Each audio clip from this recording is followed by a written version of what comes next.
Hello, everyone. It's Shane Kanto, your Wasteland Reviewer. Welcome to the Wasteland, my weekly show where I take a deep dive into a particular film.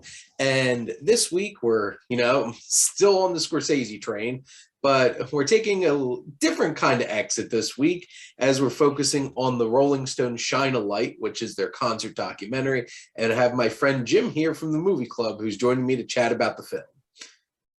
So thanks for coming on, Jim. Thanks for having me, Shane. Always a pleasure. And we'll be chatting movies all night because then we'll be recording our podcast talking about Lilo and Stitch. So different speed. But this show has three parts for those who don't know. So we have coming attractions, our feature film, and some recommendations.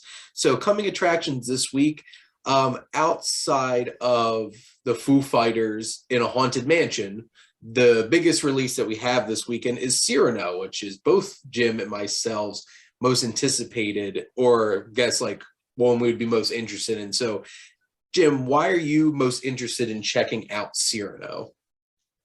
It's a classic story, Cyrano de Bergerac, right? I remember seeing, I believe it was a black and white film, like a really old take on Cyrano de Bergerac, like when I was a kid with my family.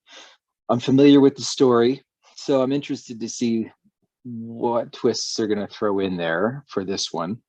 But of course, Peter Dinklage, I'm excited to see him kind of in a starring role again after Game of Thrones, post Tyrion Lannister, and post Thor, and the cameos that he did a whole spat of cameos after Game of Thrones ended, right? So yeah, also excited about fellow New Jersey native Peter Dinklage returning to form, maybe, because there's so much potential out there for him now that Game of Thrones is behind him, I think. And that's a big thing too, because I'm most excited because I love a good musical, and 2021 was actually really good for musicals. Like, I know Dear Evan Hansen was a thing, which a lot of people were upset about, but you had In the Heights, West Side Story, Tick Tick Boom, and then Cyrano just kept being like, well, I'm just going to keep delaying, because it was originally supposed to come out December 31st. So it just kept getting pushed back, and it's actually in theaters in New Jersey this weekend. So it's actually releasing, and I love Peter Dinklage. I think based off the trailers, I love Haley Bennett's performances and stuff like that. I did get a chance to check out the film, and I won't say much, but I think it's definitely a really high quality musical, and it's a really enjoyable time. It's definitely melodramatic at times, but seeing Peter Dinklage actually having something like sink his teeth into, instead of playing a giant dwarf in Infinity War or something like that, or something like Pixels, which why? But God, that mullet. No, I've no comment whatsoever on Pixels. Good, because less time talked about it is for the best. But yeah, Cyrano's coming out, so go check that out. If you want any counter programming, which is just silly looking horror movie, you have Studio 666 from the Foo Fighters, which and from what I hear, Dave Grohl is planning to release a full-length thrash metal album soon. So I don't know what's going on with Dave Grohl, but he's out there, making moves. Well, and that's the thing, because it's about them making the 10th Foo Fighters album, and it definitely is thrash. And because I got a chance to watch that one too, it is just as stupid and ridiculous as you would expect it to be. But you can have fun with it. But that's our coming attraction for February 25th. Yes, it's almost March already. Insane. Crazy. But next part of the show is our feature film, which is the concert documentary Shine a Light, which I was pretty excited to check this out because I'm a huge fan of Scorsese's other concert documentary, The Last Waltz. And I wound up writing 5-6 page article about it for Scribe Magazine, because that one hit a specific chord because it incorporated so many musical artists, and so many of them I know made an impact on me. I was very interested to see this particular one, But Jim, what interests you in coming onto the show this week to chat about Shine a Light? Oh man. My review is mixed, so I will give you, that right up front. Mm-hmm. I'm not a huge Stones fan, but I do consider myself a bit of like a 60s, 70s rock aficionado. So I did have pretty high expectations for it. And I I didn't really see Scorsese put a fingerprint on it the way I hoped he would. Mm-hmm. There wasn't anything about the filming that made me go, oh, that's Marty. It could have been anybody behind the direction to me. And I don't know what else I expected of the Rolling Stones in 2008 or 2007 or whenever this was recorded. But I mean, they're still doing it. And I get that they deserve respect for it. But I don't know that it was absolutely necessary.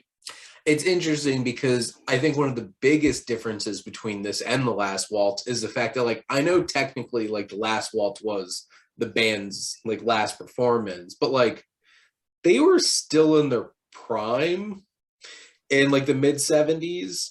It would have been interesting to see a Rolling Stones Martin Scorsese concert documentary from the mid-70s. But yeah, this is literally 30 years later. So, Right. It's them and all the comments Jess made about how old they looked the whole entire time. And even just think about this. This was like, what, 14 years ago on top of it. And I think they're still playing music, which is fantastic. But like what struck me first and foremost about this is that all the songs they were playing were old songs. Like, yes, it like you said, it would have been more interesting for me to see, and I have seen, them play live on, YouTube. All those songs I've seen them play live in one form or another when they were at their height. So this felt kind of like Scorsese getting the Oscar for The Departed. It felt like a tribute, or like a lifetime achievement award or something like that. But I think what I had the hardest time squaring was kind of the sex, drugs, and rock and roll Rolling Stones with the very sanitized Clinton Foundation.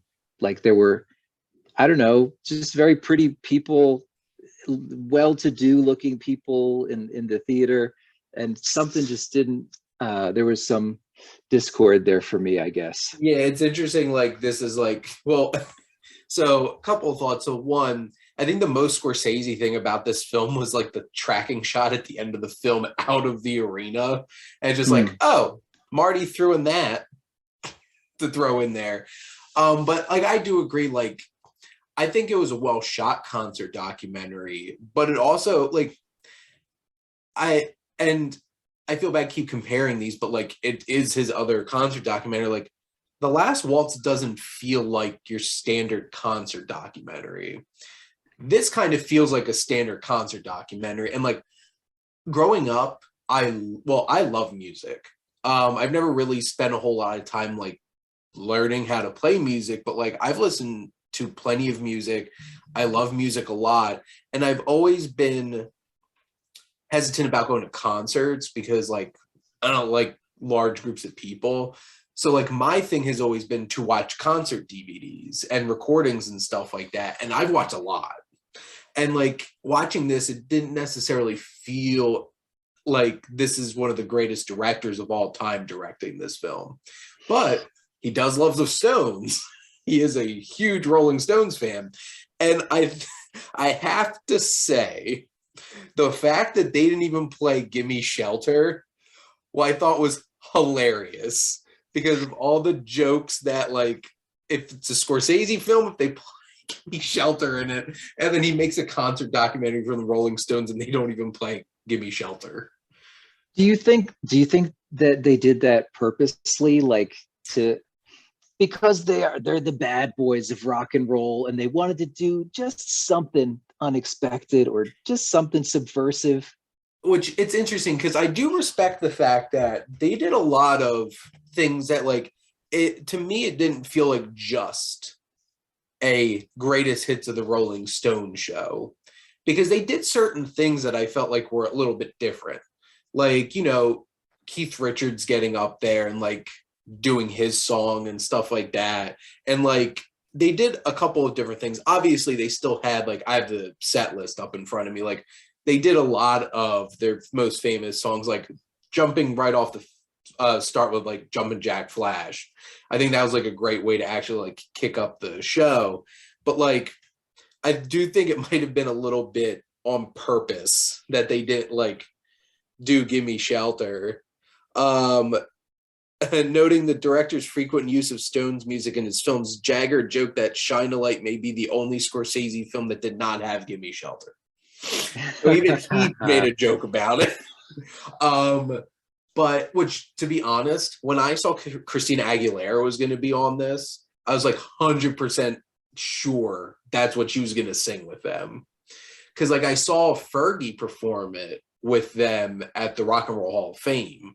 And so like I just made that assumption. Not gonna lie, watching Mick Jagger grind up on Christina Aguilera was gross.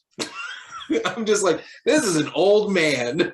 And at this point in 2008, like Christina Aguilera wasn't like in like peak Christina Aguilera, like the early 2000s, but like she's still a young woman, and him just getting all grubby on her was a little weird. Maybe more than a little weird.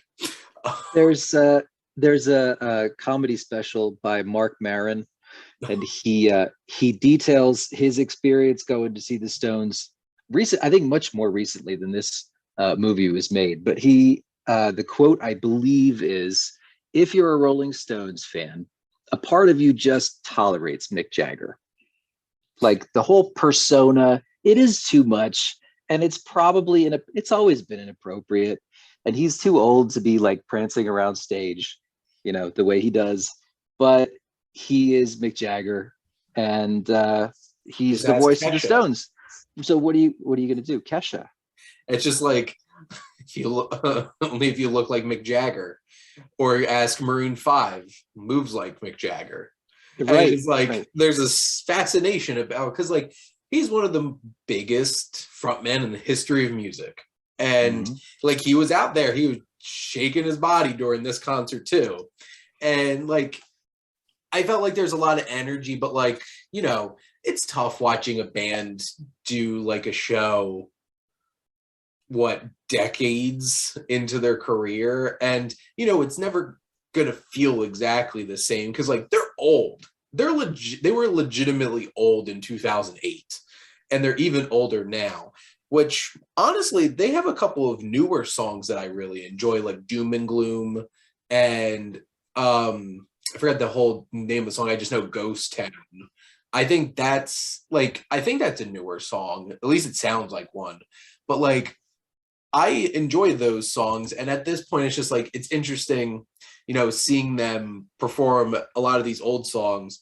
I was a little disappointed with 2 out of 3 of the added like cameos in the concert. Like, I couldn't get past the whole grind on Christina Aguilera thing. That was just so distracting. And like, I like Jack White, but like, I didn't feel like that was the most memorable like performance or song. But not gonna lie, I got really excited during Champagne and Reefer when Buddy Guy came out. And my God, when he started singing, and like, Mick Jagger's doing his singing and Buddy Guy just starts singing, it's like, bruh. Like how that baritone was just like, damn. Fun fact, I've seen Buddy Guy play live, and he was already old when I saw him play. He gave me a guitar pick, but I feel like it's kind of, that makes more sense to me. Buddy Guy being a guest makes more sense to me than Christina Aguilera or even Jack White. Like that makes more sense because Buddy Guy probably inspired the Stones, as much as anything else, Yeah, because I know a lot of their music was heavily influenced by the blues, and I'm a huge blues fan, and I spent many a dollar buying blues CDs at the Princeton Record Exchange. And I remember in college when I first discovered that and was able to get a whole bunch of like Muddy Water CDs, Buddy Guy, Howlin' Wolf.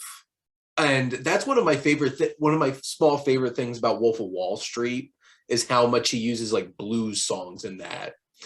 When he started playing Smokestack Lightning from Howlin' Wolf and that, I'm just like, ooh, like that sets a mood. And I felt like when Buddy Guy came out was performing with him, that was a whole other mood. And that felt like something special because like almost the whole entire The Last Waltz feels special. And it felt like I'm watching something important and special here. This, like, you know, it's a Stones performance from 2008. They have a lot of fun. You know, they performed Jumpin' Jack Flash.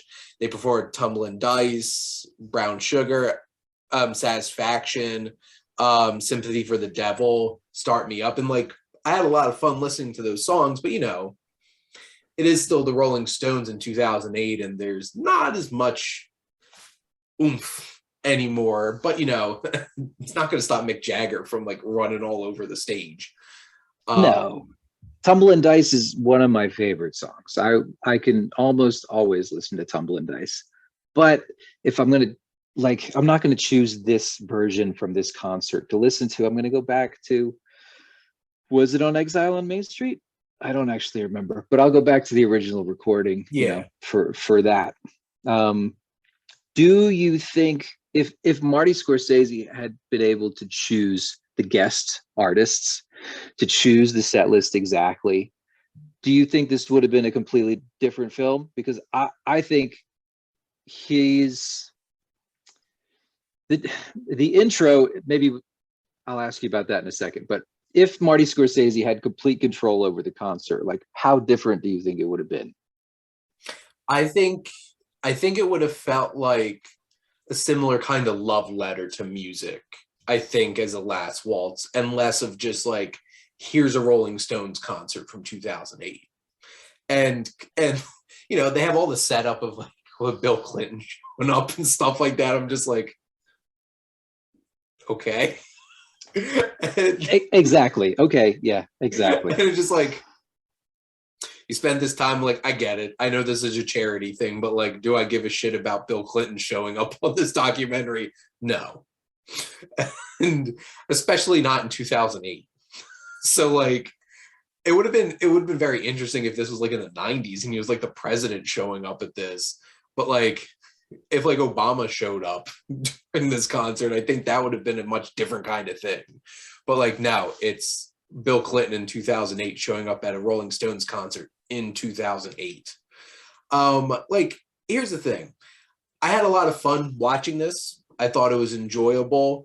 And I think it's as much fun as you're going to get out of a band that's, because like, what would you consider like their prime?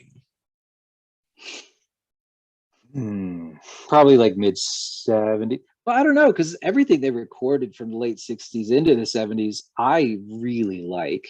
And obviously, like a lot of that stuff was on the set list. Yeah. But when did Mick Taylor quit the band? Was it mid 70s? Do you know? I'm not sure, but like if say just mid 70s is their I think prime. so.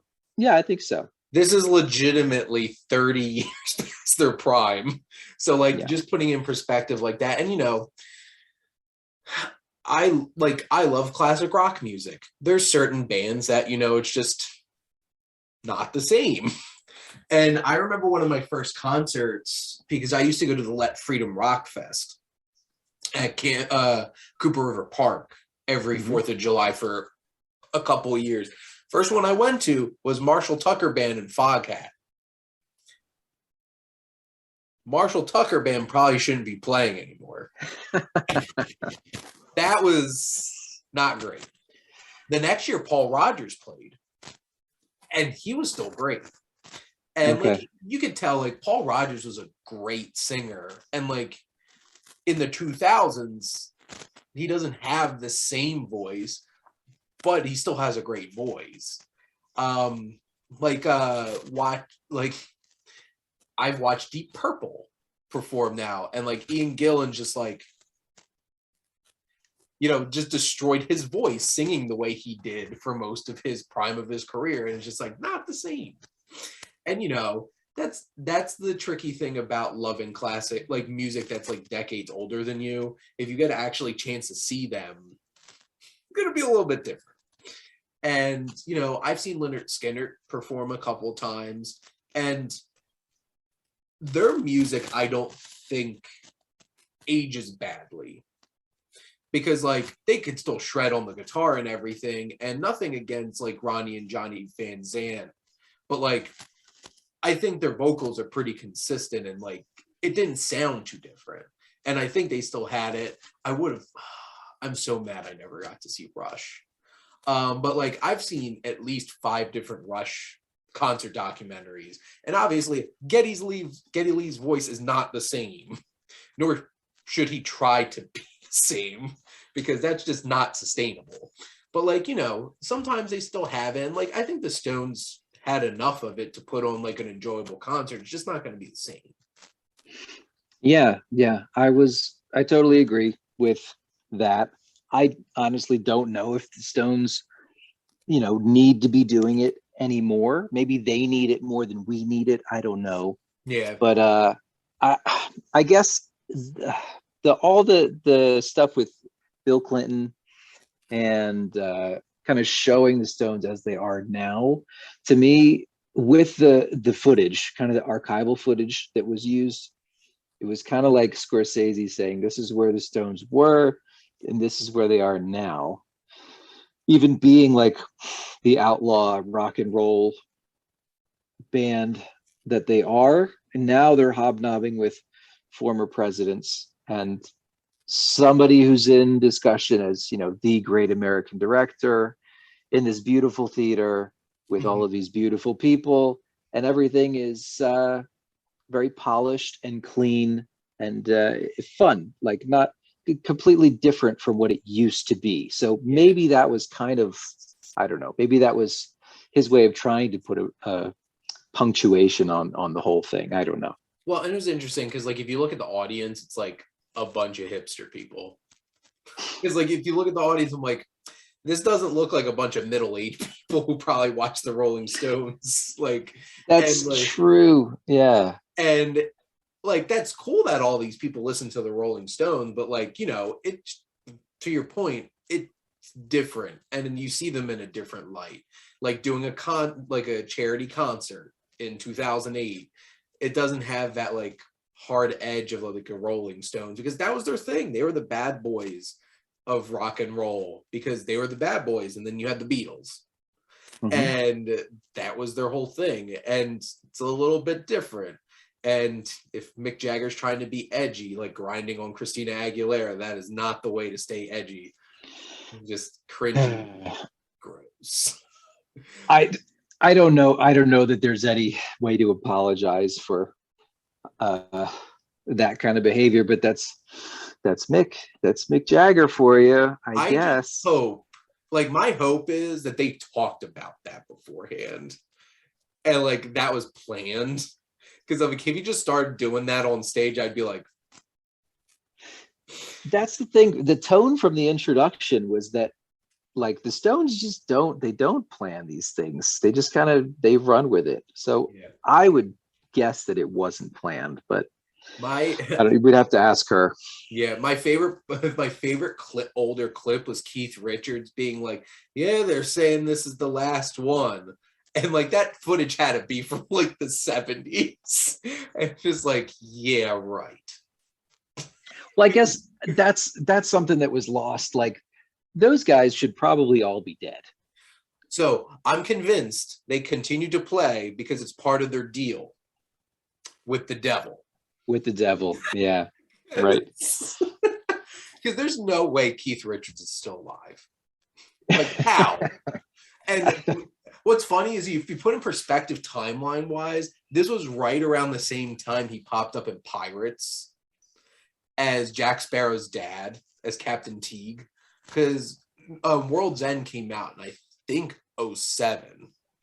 So, like, I remember seeing Keith Richards in a Pirates movie when I was, 16, and I saw that in theaters, and I'm being like, which I thought that was funny because, Jack Sparrow is based off of Keith Richards. That's who Johnny Depp had in mind. And then it's just like, oh, come catch you, Jackie. And like, it works. He's like this half dead looking pirate. And then I thought it worked. Yeah, I thought it worked pretty well too. And it was weird when Paul McCartney showed up in the next one. I felt like I don't know that I saw the next one even. I don't remember that at all. Yeah, he popped up in a cameo. I'm like, I think this is just a step too far. Like, right. Keith Too much Richards, of a good thing. Keith Richards made sense. Paul McCartney doesn't make any sense. But it's so interesting in like the context of culture. But the Rolling Stones are still doing stuff. Their song "Doom and Gloom" popped up in Avengers Endgame. Did it really? Yeah, when Thor is walking in, looking all Lebowski, and he's walking in, and that's "Doom and Gloom" by the Rolling Stones as he's walking in, and Tony Stark makes a big Lebowski joke at him. That's funny. When I see that movie again, I'm gonna have to listen for that. Yeah, because like they made some interesting music choices in that film, because like they had Mr. Fantasy at the very beginning of the film, and I'm like, classic rock music.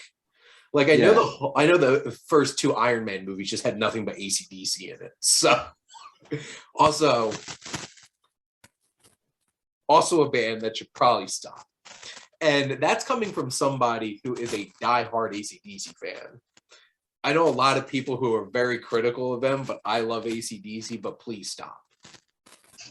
I'm looking through the camera. Like, you could stop now. Because like they're literally, their last two albums were just like, and I've been a defender of like, they're different songs. No, their last two albums were just the same song over and over and over again. Which I'm a big supporter. I'm a big supporter of artists continuing to create, and do different things. But the key word there was different. Right. So their one album was 35 minutes and had 11 songs, and they're all 3 minutes, and we're like the same exact song. And I'm like, because speaking of blues, Bo Diddley had the Bo Diddley beat, and now George Thorogood has the Bo Diddley beat. So that's why like all the rhythm sounds exactly the same. Most of the rhythm sections in AC/DC songs now all sound exactly the same. And it's just like, how many different riffs can Angus do to make them sound slightly different? So, but I digress. But Jim, do you have any other thoughts on Shine a Light? No, I don't think so. I think the introduction was kind of Martin Scorsese's like disclaimer that like, this is going to be a little chaotic because I didn't have the control that I needed to make this play out the way I wanted it to. But this was The Departed around the same time? So it's funny because that was last week's episode. The Departed was 2006. This is 2008. I have Shutter Island next. Okay. And then so Scorsese's still doing a lot of interesting things, even if it's borrowed material or whatever. He's still doing interesting things. I think this was just kind of a project that he picked up and he did what he could with it and he let it go, which there is something to be said for that. I'm not trying to do too much with it or work it into a epically long overview of the Rolling Stones history. But I kind of put myself into, I'm more of a Zeppelin fan personally. So I would like, if there was a Zeppelin concert today, with those guys being as old as they are, would I watch it? Yeah, I would. So like on the one hand, for Stones fans, I would give it a thumbs up, see it, enjoy it, for what it is. On the other hand, I just don't think it's necessary. Martin Scorsese can do a lot of great things with the Stones music that doesn't have to be the Stones playing on a stage, live. Which also, shameless plugs for, if you haven't seen The Last Waltz, you should watch this. It's a great concert. Absolutely. So wrapping things up, then we have some recommendations. So Jim, what's your recommendation for all of our lovely audience? Yeah, so my recommendation to you is actually a recommendation to myself. There's a 1970 concert film about the Stones called Gimme Shelter. It covers the Altamont tragedy and kind of the end of the 60s, which to me is a lot more kind of prescient to the Stones, what they stood for, the whole outlaw, the rough and ready, sex, drugs, rock and roll lifestyle. Like, I think it's important to show the tragedy that happened in its context, even if you enjoy watching, the polished concert that is Shine a Light. Yeah, I definitely want to check that out. That's definitely going on my watch list. I just two recommendations real quick. I just rewatched another Scorsese documentary, American Boy, which is just a 55-minute, basically sit-down interview that he had with his friend who happened to be in Taxi Driver. He was the arms dealer. And there's two specific stories in this film that became big, famous scenes in film, including one in Pulp Fiction, regarding an adrenaline shot and trying to bring somebody back to life. So apparently Quentin Tarantino legitimately took that story straight from this documentary. Because it's interesting. It sounds really cool. American Boy is the name of the documentary? American Boy. I have it because I have Scorsese shorts, the Criterion collection. It's like a collection of a bunch of his short films, including Italian American, which I love, which also hits so close to home, just watching him talk to his parents. And then the other one is also all of them documentaries this week, is Downfall, The Case Against Boeing. And this is a new documentary on Netflix talking about those two Boeing airplanes that crashed and killed 300-something people back in like 2019. And the case that they've brought against Boeing. And like it takes a deep dive into greed and all kinds of things like that. And it's not sleazy, it's not trashy Netflix documentary. This is a very respectful, to the point. It cuts out all like the melodramatic BS, but it still has like the emotional impact of like there was a lot of innocent people who died from this tragedy. So it's an interesting documentary, and I think it's worth your time. So that one's on the queue. I just saw that the other day. It's on the queue. Yeah, that's been popping up. And then The Tinder Swindler, which I watched both of them, which is the opposite. That is very sleazy and exactly what you expect from a Netflix true crime documentary, which was also still very entertaining and fascinating. Jess and I, every Friday night, we watch new movies that come out on like VOD and streaming. We watch both of those, and the new Texas Chainsaw Massacre, which don't watch that. That was trash. But I'm not going to recommend that one. But Jim, thank you so much for coming on this week. And thank all of you for always tuning in and supporting your Wasteland Reviewer.